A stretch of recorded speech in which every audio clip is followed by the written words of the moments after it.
不是说，你灵魂出窍遇到大罗金仙，对啊，你们彼此分享你们的一些对修行的看法这样。那故事是怎么样的？要不要分享一下？好啊。大罗金仙有教你怎么修仙，你教大罗金仙什么？我教大罗金仙就是3个字，不解释嘛。那你当初不是这样讲。你从头分享一下哈。好啊，那一次我的灵魂出窍，我不是睡觉出窍，我是在静坐的时候出窍。静坐。原来是静坐。我就在打坐的时候打坐，然后坐到一个很安静的时候，我就尝试脱离我的身体，然后就出去。那出去到了一个很美丽的空间，然后晴空万里的一个感觉，这样不算是晴空万里，因为是晚上了，应该是在没有靠太阳的这一边，背对着太阳，所以看起来是晚上，然后看到很大颗的月亮这样。那就飘在空中这样，那飘在空中很舒服啊，那我就飘啊飘啊这样，那就突然远远怎么看到一个光点，然后慢慢靠近这样，远看那个人，呀好厉害啊，这人怎么飘过来这样，然后他看到我看到他这样，然后我就觉得很妙他就过来，然后就跟我打招呼这样，那他穿的就有点古代的服装这样，我就说我就用讲话的跟他讲这样，那但是讲我们的话好像不太通这样，他讲的话有点像古代的那种语言这样，那后来我们就直接用心电感应交流这样，就本来是讲话，结果反正讲话讲不太通了，就干脆不要用讲的，好酷哦。那就用心电感应交流那当然还是可以翻译成自己所知道的话这样。那他的意思说他已经修成那个状态已经很久了这样，非常久，我忘记是多久，好像1000多年还是多久很久的一个时间了。那我就说你修成是什么状态？你现在到底是什么样的存在状态？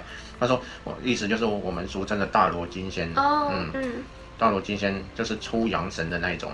那他就问我说，奇怪，他看我的状态不太像那种出阴神。对于他们来说，灵魂出窍叫做出阴神，那他们叫做出阳神。等一下再跟大家解释那分别在哪里。那他看我状态，其实为什么不太像出阴神啊？我的光很亮不像一般出阴神的那个光微弱这样。他就问我说，你的存在状态有点特别，那你是怎样的一种存在状态？我说其实我的存在状态不就是很正常一般人的状态，唯独不同的是我是处在观察者的状态。那他就说什么是观察者的状态？我就跟他大概解释了一下，他就觉得这个很棒，他就想听我讲解。那我就花了一些时间跟他解释这个观察者的状态，然后他就我明白了，他觉得说跟他进一步的修炼是很有关系的，所以他理解了，他听懂了，他就去做进一步的修炼。那在这个之前，他就跟我分享他怎么练成他这样的一个状态。所以是他先分享，然后你再分享。他先分享，我再分享。他就听到我分享那个观察者的状态他觉得很特别，然后他就先跟我分享如何练成他的状态，然后他作为一个礼物这样，然后再希望我跟他说我的分享这样。所以他在你讲这些之前是不知道还有最终的真相吗？他有他的修炼方式，但是他还没参透，所以他不了解，所以他一直在找一个能够契合他修炼方式，能够让他理解的东西，但是他找不到。但是他觉得说，经过我说明，他能够了解他本身修炼的一个方式，这样，然后他就去修炼。那他现在会不会已经开悟？可能现在可能搞不好是菩萨，搞不好是菩萨，对从仙变成菩萨，然后对啊。那后来其实我才知道说，道家其实也有一个这样的过程，就是不是出阳神就是终点，不是到了大罗金仙就是终点，但后面还有。其实他跟我说的这个修炼的方式实际上是可以真的去修炼的，但是哪一个过程需要花多少时间就变成要自己去感受了。现在要介绍这个方法了。好，那我就跟大家介绍一下这个。因为我看我们的好像有观众真的在修仙很酷。他想要成为大罗金仙。从修内丹开始要到大罗金仙，其实还是一个很漫长的一个过程。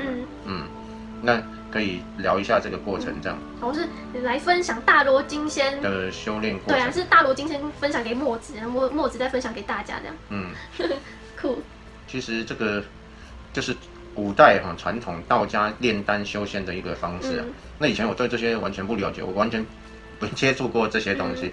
我有接触就是有接触过新时代，有接触过传统佛教藏传佛教的修行方式，我就完全没有接触道家的这种修炼方式。那经过他的解释之后，我才知道哦，原来是有这么一回事。而且可以变大罗金仙之后，他可以悠游自在，然后好几千年、上万年的，也不错啊。知道的人很多吗？知道的人，知道的人有失传吗？应该是有失传的。真假的？现在，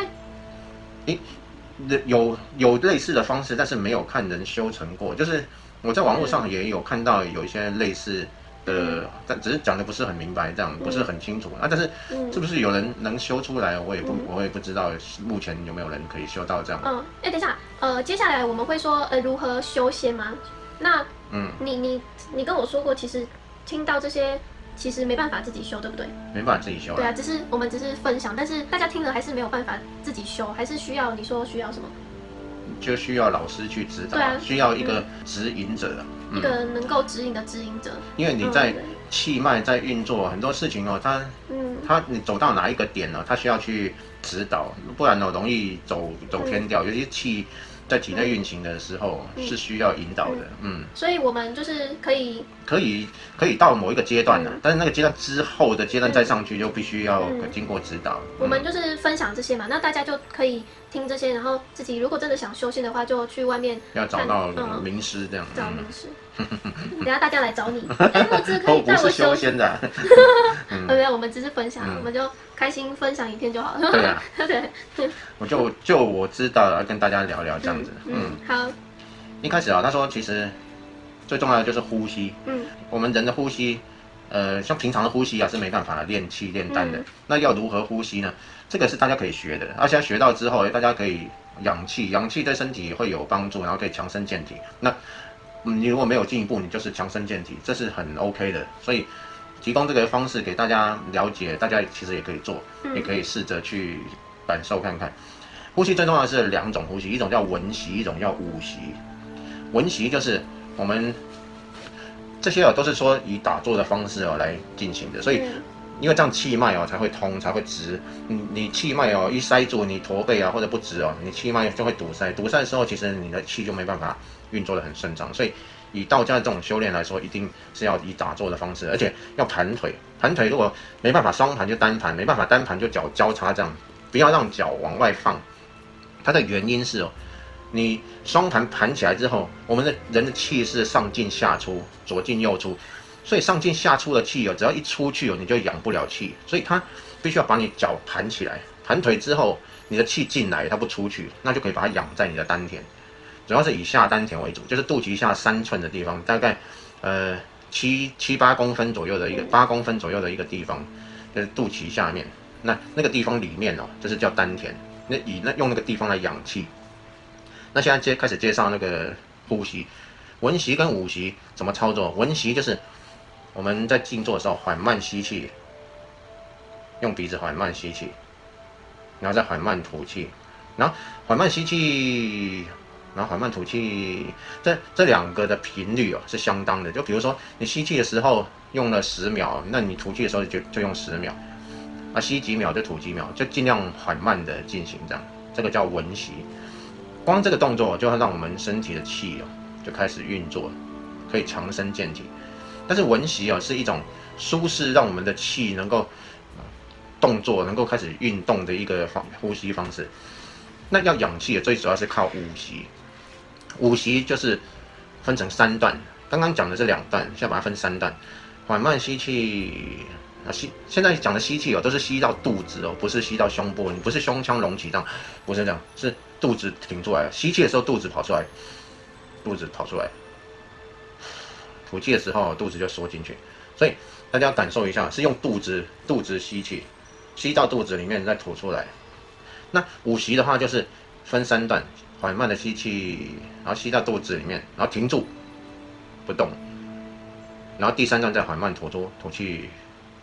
然后分成3段，这3段也是间隔让它相当差不多这样，差不多就好了，你不用去数你不用去1、2、3、4、5，然后1、2、3、4、5，不用在那里数，大概就好了，就是大概你吸气多久你就把它停住多久，停到差不多了你就把它吐出来，缓慢吐气这样，中间那个停顿的时间最好能撑久一点。所以就是吸气、停顿跟吐气的时间尽量把它延长。你中间停在腹部的时间越久，你就越容易氧气。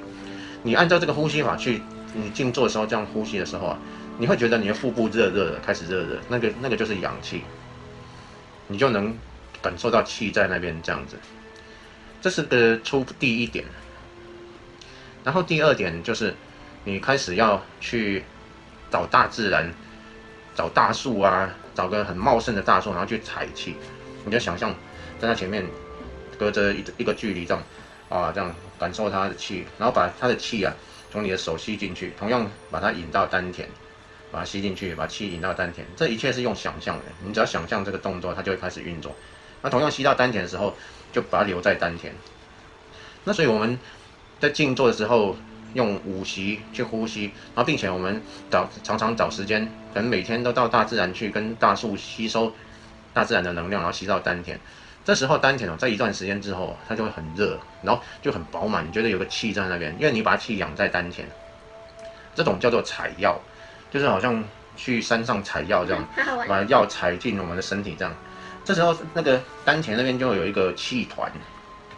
你就自己形成一个气团，你整天丹田就觉得热热的这样。等那个气团呢，你感觉差不多，觉得很胀，然后有一个气团的时候，你就把那个气团开始引导，从丹田往下引导，往下跑，然后穿过你的然后跑到脊椎那边，然后往上升，然后让它跑，它就跟着跑，你的意念跑，用一意引气，然后跑到顶的时候，这个我们叫顶轮嘛，但是道家不是叫顶轮，叫泥丸宫。从后面要穿过前面的时候，会发现卡在那边不动。这时候我们就要用意念去推它，去让它冲破这里。一旦冲破这个关卡，如果一直穿不过来，就代表你那个气还不够强，继续养，把它养到很强的时候啊，你就把它带到这边，冲过来。一冲过来之后，它往下降，下来，下降到最底端的时候，再把它推到脊椎这边，所以就是从最下面又往后跑，但是从下面的时候又发现，卡的过不去，又要推它，要把它推破，这2个点一破之后，然后你的气就在这边哗这样运行了，很强的气就开始成柱状了，那个球在里面运行，它就带动整个气变成有点像哈雷彗星这样，后面就带着一堆气这样，一颗气团带着一堆气这样，然后在你的身体上面运行。哇！然后这时候你这样跑的时候，你会没什么念头，你的想法会跑不太出来。跑不太出来之后，你就觉得你打坐在那里一坐可以坐5个小时、10个小时都不是问题，完全非常轻松。然后气就不断运行，哇，身体舒畅。这种状态就叫小周天。小周天一开百病不生，你不会生病，就人非常的健康都不会生病。如果有疾病的朋友其实也可以练气让身体强健。所以你有练过吗？我有练到小周天。你有练到？对，原来你有练到。我有，但是后来没练，它就不见了，它变成一个我有测试过。你现在不是也都不生病吗？现在不生病，只是就比较看着信念，不太会让信念跑太久，它就还没造成疾病，这样就不太会生病。可是那为什么我没有练这些，我也很少生病？那天赋异禀嘛。是这样吗？没有啦，就是常常使用观察者在生活，其实就不太容易生病。所以也不一定要练小周天，不一定。对啊，这只是其中一个方法。也就常常保持观察者。对啊，因为很多疾病都是因为我们跟随我们的信念，然后产生过多的情绪，过多的情绪，我们让那些情绪太延长，就整天都活在那些情绪里面，就会那就会变疾病。太生气，好难过。生气生一下就好，不要生太久了。开心一点啦。久了就会成疾。那刚刚讲这个小周天，达到小周天哇，通体舒畅，没有疾病。那时候的状态感觉很舒服。那小周天在运行的时候，继续去采气，继续去采气。采气的时候，这时候采的气同样把它养在那个丹田那边。那个原本的气团就是热热胀胀的感觉，这时候就感觉是一颗东西了，慢慢它就结丹了。这时候就要开始就感觉开始结丹了。我们有一个观众就说他已经结丹，蛮有趣的，就居然有观众练气也是练到结丹，这也是很神奇。据说结丹我看过一个人呢，他说他已经练到可以出阳神了，然后他就他就给我看他的腹部小腹，那就隆起这样，然后他说这个就是丹这样，好酷哦很有趣。所以这些都是一定有老师带的、哦。嗯，还是前面到前面是可以自己练的，那后面哦，从小周天再往后面哦。开始结单哦，这个就开始需要老师指导，就不能自己练。那种老师是自己也是仙的老师，还是不一定？当然他不一定是成仙的啦，他不一定是已经是大罗金仙杖来教你。那如果遇到这种，当然是最好啊。那这种几率实在太小了。那成仙的人他是之后面可以说成仙的人他是怎么样的一个状态？可以啊。先讲怎么。反正没关系，这个过程哦，很快就讲完了。刚刚讲到小周天，然后继续采气，然后继续感觉开始结丹的时候，肚子就觉得有一个硬块，就是变成一个硬的东西，变成一个具有实体感的东西。然后这时候就去，你也有啊？那个是脂肪瘤，不是那1块肌，1块肌，别人有6块8块，我是一大块这样，然后接下来就要练大周天。大周天呢，我看过一些资料说，也是在身体里面把他的气那个气运行在奇经8脉跟12脉，反正身体有很多经脉，这种那些经脉所以这些东西就要老师来教了，就没办法说随便讲讲你自己去练气只要走差走到不同的经脉去走到不同的点就会引发不同的幻象。这时候你就会觉得我是什么，会引发神通但是那些神通出来你就会产生错乱这样子。这个叫走火入魔。走火就是你体内像火一般的真气走差了，走偏了，偏离原本该走的轨道，差到不知道哪里去，然后走到不该走的经脉去，然后产生不该有的幻象这叫走火入魔。你就会认为自己是什么，哇，原来我是耶稣转世的，还是干嘛的？就一堆奇奇怪怪的幻象，然后你会有一些能力跑出来，我能预知未来什么，这时候就有走火入魔的现象。所以这些现象尽量不要让它发生。这跟魔有关吗？是魔在干扰吗？不是，走火入魔其实它不是说真的有魔干扰，它只是说你产生了一些幻象，让你卡在一种自以为变成另外一种存在的状态，那这个叫入魔，就自己把自己神格化这样。因为原本那气是要运行，是要出阳神的，就你在身体里面卡在一些地方造成幻觉，然后自己觉得自己很神奇什么的。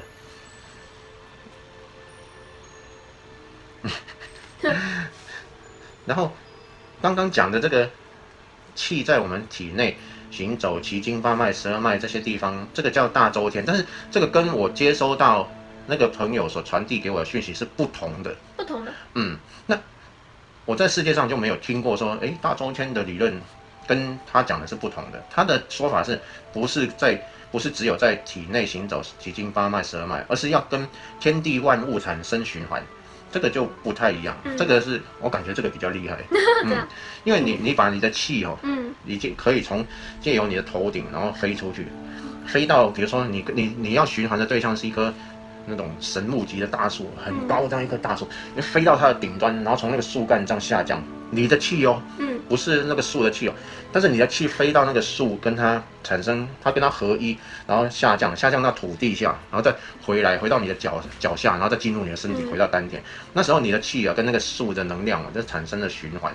这种循环很快就可能结很大的能量在身体里面，对于结丹是非常有帮助的。就是我们身体要短时间内结到很大的能量去把它结成丹。那一般的修炼可能你练个10年8年都还是小小的这样，就你没办法很快。但是我觉得他提出这个方式是一个非常快速的方式。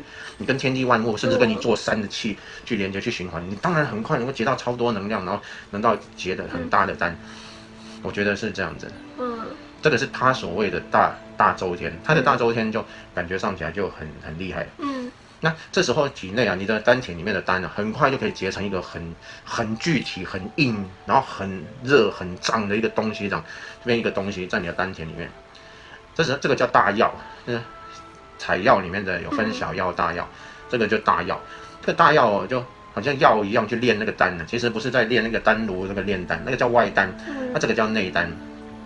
练出这个丹之后练到已经觉得可以了。那怎样才可以？这个就不知道，这个就要问你的老师去指点。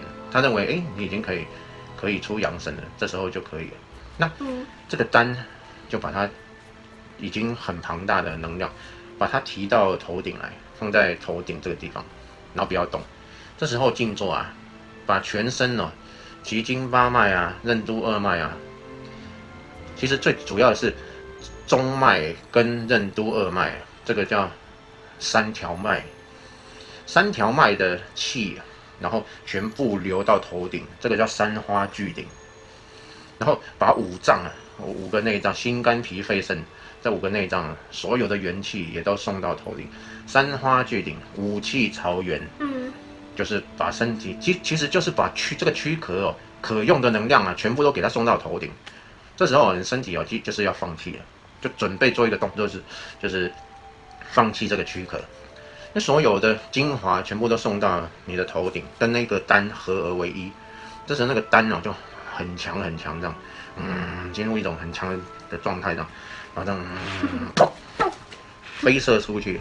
飞射出去呢，这身体哦，这跟你的灵魂哦就一起飞到虚空里面去，那这身体就没用了，就死了，就死了，就大家都看你就死了，看你就死了。但是这时候到虚空，我就看到一个光啊，就变化出身形，你就可以变化出任何的体型。然后这个就叫阳神，这阳神出去之后就可以千变万化，可以变成鸟啊，变成人形啊，变成神仙的样子，变成一团光，随便你变，它可以变化千变万化，变化万物，很好玩。然后可以自由穿梭在很多的世界，因为碍于频率的限制，它还是有一些世界到不了，但是它可以到的世界已经非常多，所以就可以到处玩，这样又不用吃饭，不用喝水，不用吃饭，然后整天到处旅行，然后处在一种很自由的状态上。对啊，这个就大罗金仙。而且你不是说人是看得到仙的，是看得到的，看得到啊，因为它是能够显现的。那为什么都没有看到仙啊？没有看到，那这样子没有仙喜欢待在我们这种世界的嘛？我有问有仙境。我就有问墨子说，那这样大罗金仙不是就更能帮助到人吗？直接显现在众人面前，然后就算你有警察拿枪射他，什么攻击他，他也都不会有伤啊。那直接在新闻媒体面前，然后突然就现身，然后教导世人一些东西，那不是很好吗？就可以帮人帮这世界。可是他没有要教什么啊，他从一开始修纯粹就是练个人的为主啊，他没有一种想要帮人的想法。对啊，从一开始他的想法就是很自私的一个理由嘛，就是我只是想把我自己练成很高等这样，他其实没有想要帮人啊，也不能以偏概全。对啊，当然不能以偏概全。在其他世界也是有帮人，就不是在这世界。不得而知。所以不是说没有仙看不到，是仙可以到处随时可以去其他星球，干嘛一定要待在这？成仙了当然去各地玩呢，干嘛一定要待在这地球？对呀，那么多地方。刚刚我们讲的就是把身体的这种精气神啊，然后让它变成一个阳神，然后出去。这个过程呢叫做炼精化气，炼气化神。我们把身体的这个精气啊变成真气，变成真气之后又把真气变成阳神，这是炼精化气、炼气化神的一个阶段。然后炼神还虚，然后就可以到虚空去，这个就出阳神之后就叫炼神还虚。但是后面还有一个阶段，那个阶段就是当初那个大罗金仙还没参透的那个阶段，叫做炼虚合道。就把你这个阳神啊跟道合而为一。那如何把道跟道合而为一？就是要破碎虚空，要把整个它建构的这个给打破。它在一个很舒适的状态里面，它变成一种意识能量体，但是这个意识能量体它还是处于在信念架构里面，它处于一种很舒服的信念架构。如果它把这个信念架构打破，不解释，就炼虚合道，你就跟道合为一。什么是道？就是我们最原始的源头。那这时候它就达成一种圆满的境界，所以它修炼的就是这个。那跟我们讲的其实是一致的。那所以我们不需要经过炼精化气、炼气化神、炼神还虚这个阶段，我们直接就可以合道了。我们在现在的状态就是合道的，其实也就是眼前的一切其实都是我们所显化，我们直接把我们所显化的这个精神直接就可以跟道融合为一。如何融合为一就是不解释。那所以其实照这样讲就浪费了很多时间，可能搞了几十年然后去做那个事情，最后还是要经过这个阶段。那我们直接现在当下就可以不解释。可能有些人成仙是想玩吧，成仙是想玩啊，对呀。就像我们观众说他要成大罗金仙，应该是觉得很好玩吧，之类的啊。那已经成仙确定成仙的就可以变成菩萨吗？我是仙也是菩萨。仙不是菩萨。哦，仙不是开悟嘛，对不对？仙不是开悟，就仙就是仙。仙就是仙，他还在轮回里面，只是他活得比较久而已。那仙可以在仙的状态开悟吗？当然可以。可以哦。所以那个就是练虚。天地万物都可以回到源头，没有不可以，只是在那个状态里，你很享受那个状态，你就不会想要离开那个状态，就不容易，不容易啊。对啊，就正好玩的时候，你不会想要登去高维度世界享福享乐。对呀，对啊，你在我们这种二元性世界，然后都好苦，好想脱离，这比较就最容易的，更容易开悟，你会有开悟的动力，因为很苦，对啊，好苦，不想待啊，那么每天都过得好爽，好开心，好舒服，谁想开悟啊？谁想开悟？所以还是在我们这个世界是最容易开悟。如果要开悟，当初很多观众可能当初来这边就为的就是这个，然后只是自己忘了，然后当初就是想来开悟的，然后所以才选了这样的一个世界来，然后来了之后，奇怪到底来这里干嘛的？那后来接触到开悟的资讯，那是不是能感应到自己想要开悟的那个心境？